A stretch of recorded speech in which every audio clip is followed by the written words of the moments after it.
Last time, I prefaced this devlog saying, now be aware that from this week onwards, the devlog might also get a little bit on the technical side. And as promised, this time you will be able to see some of the challenges that I have faced while developing the dungeon generation code for my game.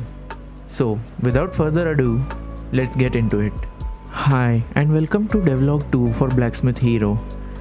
For those who are new here, well, this game is a blacksmithing game combined with a dungeon exploration game where you can fight harder and harder enemies to get better and better ore and make better and better weapons. And well, you can go watch the first video where I explain the whole thing in detail. Anyway, this week I have mainly been focused on the dungeon generation part of the game, and it was not easy. The dungeon exploration part of my game works like a roguelike, meaning that each time the player dies, they have to start descending into the dungeon from level 1 again. So, to make sure that the exploration doesn't get boring, the obvious thing to do is to generate a new dungeon every time the player goes in to explore. Now, without getting into the details of the actual program and code, let me explain to you what I did to make this work. Attempt 1. The first thing I tried was simple.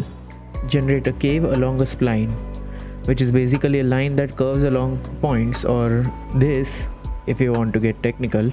Now, this should have been relatively simple, but as you know, things are rarely as simple as they initially seem. So, after quickly coding up a solution, well, I'm stupid. Now, I know that I can fix this and make this idea work, but several ideas of fixing it later. I swear this isn't even my fault at this point. How does this even happen? What? I decided to scrap this idea and use a different method for two main reasons. One, that it looked pretty bland, and two, that I did not want to bang my head against the computer for something that would just look bland in the end. So that led me to my next approach, attempt 2. Looking at all the issues that it was causing, I decided to scrap the spline idea altogether and instead went with something like a grid-based approach. Now, for those who are familiar with graphs, you know what x and y coordinates are. So basically, I generated a grid of x and y points which represented the location where I was supposed to place each room of the dungeon. Generating that was the easy part. The hard part is that, well, I'm making a 3D game. So having a flat dungeon only on 2 dimensions was not very interesting. And when you take the height or z-axis into consideration, things get a lot more complicated. So when I generated the height for each room to avoid having situations like these, I set a few rules. The starting room will always be the max height, so the dungeon goes downwards. 2 rooms next to each other should not have a height difference of more than 1, so that there is not a major height difference and just a cliff that the player has to jump off of in the middle of the dungeon. No room should be surrounded by 4 higher rooms, because that would just make the lower room obsolete. The lower room is responsible for transitioning to the higher room and not the other way around. And while it sounds simple enough, it was actually so complicated to implement that I had to get my hands dirty and dive into Unreal Engine's C++, which basically means that I had a lot of head banging to do as the engine crashed again and again and again with each minor error that I had.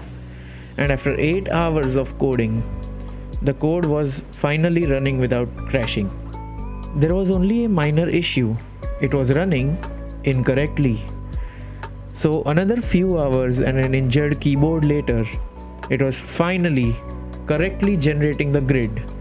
Now, all that was left to do was place the rooms at the generated coordinates. Wait.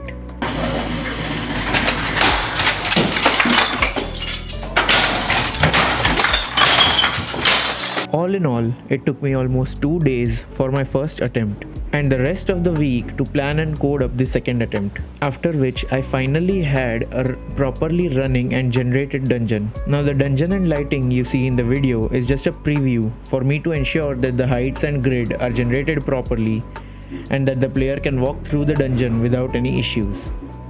So the interiors and architectures that look so bland right now are all going to change. Also, there are various aspects that I am going to be polishing in this dungeon. However, it is not likely that I will include these changes in future devlogs, since I don't want to keep repeating the same updates over and over. So unless I decide to dedicate a full week to the dungeon generator again, you can expect updates on progress of different aspects of development, while I'll also work on this generator and different dungeon rooms in the background. Of course, if you want to have further discussions on how this generator works or some updates on the new rooms, you can join my Discord linked in the description below, where I am regularly active and would love to discuss with you regarding the same. And if you want to support the development of the game, you can join the Patreon linked in the description, where you can expect bonus updates and discussions for the game progress. As always, I would love to hear your feedback and suggestions in the comments below, and you can consider subscribing if you would like to follow along with the future devlogs. And you can look forward to another devlog next week.